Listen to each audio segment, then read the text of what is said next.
how I found the love of my life, and how you can too. I was quite late in finding lasting, enduring love. I was a head teacher's daughter. You might call it a principal's daughter. And when you have a father that's very invested in other children, my father loved his job, he was great at his job, but what I saw on the other side of it was, oh, all these other kids are more important to him than me. That wasn't deliberate, but I grew up with a belief I matter less than all these other kids. My father was paid to really be interested, involved, and caring about other people's kids. And I was at home watching him give all his time, all his energy, even on his days off. He was such a good guy. He would always be helping some kid that had a problem. But I felt that I didn't matter, that I wasn't good enough, that I had to really struggle to get his time, that there wasn't much of his time, and I had to earn it, I had to work for it. And so I picked up an interesting belief. Love isn't available to me unless I work really, really hard for it. And that's not a good belief to have. So as we go through life, we tend to learn what we live. If we have an absent father, an unavailable father, no father, we don't actually blame the father, we blame ourselves. Oh, they don't love me because I'm not lovable. They don't spend time with me because I guess I'm not worth spending time with. And then we do something that's super vexing. We start recreating what we know and trying to change the ending. My dad was never available. I'm going to find a totally unavailable man and make him devoted to me.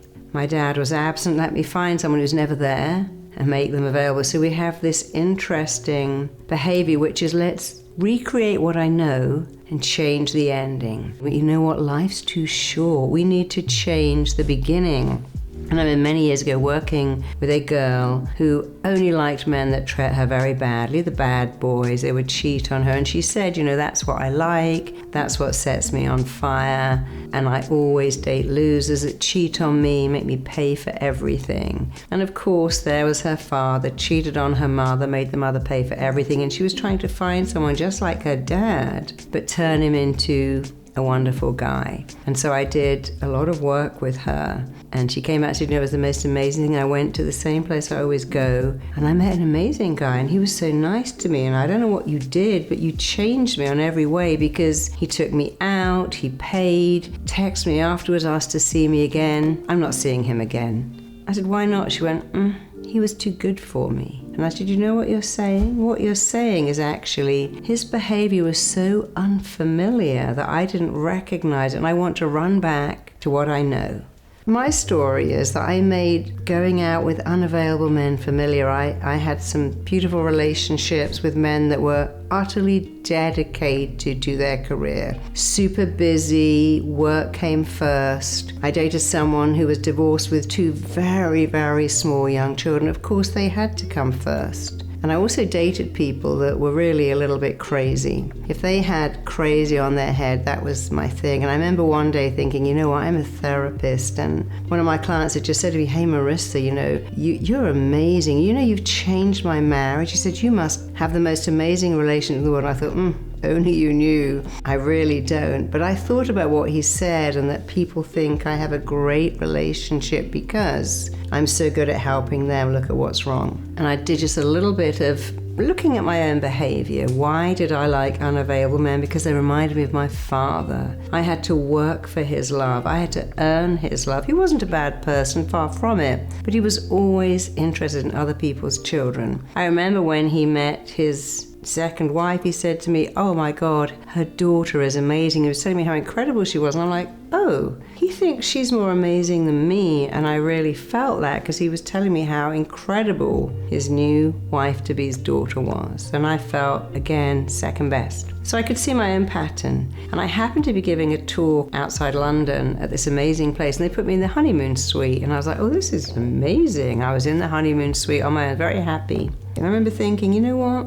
If this is the best it ever gets, if I'm on my own for the rest of my life, I'm okay now. And I became completely comfortable, not dating the crazies and just being by myself in a honeymoon suite. I had to get to that place where I was so okay on my own that it was easy to let someone in. And then I met my husband, who was nothing like the people I was dating, nothing like them at all. I knew he was loyal, I knew he was honest, I knew he was incredibly funny and super intelligent. So I said, you know what? I'm just going to make this film. I'm going to make liking him familiar. Everything is a choice, and if you're not choosing to change, you are choosing to stay the same.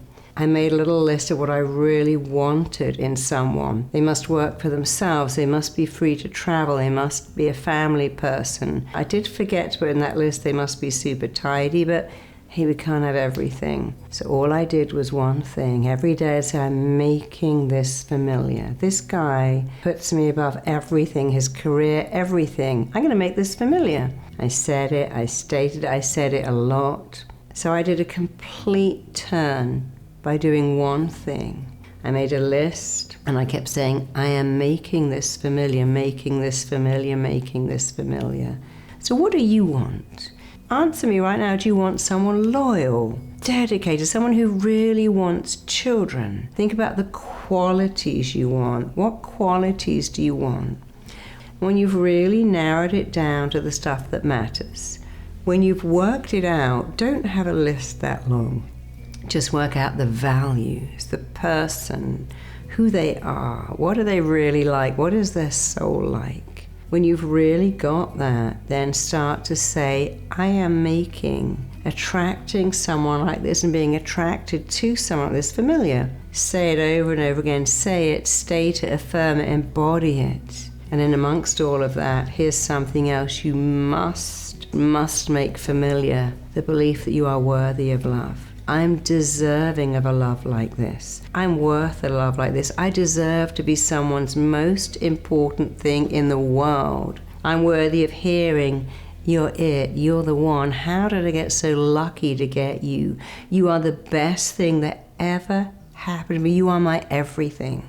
You got to get used to that. You got to make that familiar until it isn't what you do, it's who you are. And now I've been married for 14 years. Every day is amazing. It's not perfect, but it's really good. Your mind wants to go back to what is familiar while resisting what is unfamiliar. Your mind wants to go back to what it knows while resisting what it doesn't know. Your mind wants to go with what's comfortable, even if it actually makes you uncomfortable. And if the mind wants to go back to what's familiar, that is a fact. Here's another fact. You get to choose what to make familiar. We're going to make good stuff familiar and bad stuff unfamiliar by saying every day, I'm worthy of love, I'm deserving of love. I can find and keep a great love.